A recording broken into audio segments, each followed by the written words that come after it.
basically a matter of Stainless steel bolts.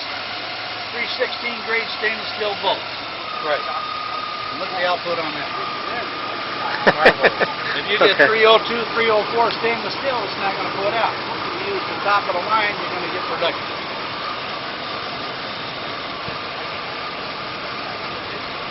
This titanium, I get the same amount of gas on this titanium as I do on those stainless steel, but 100 miles and I can hold that jar in my hand. I can't do that. That's the difference in the system. So the titanium one gets hotter? No. It stays cold. Cool. That's cool. Your wife will change the water. Bare hand.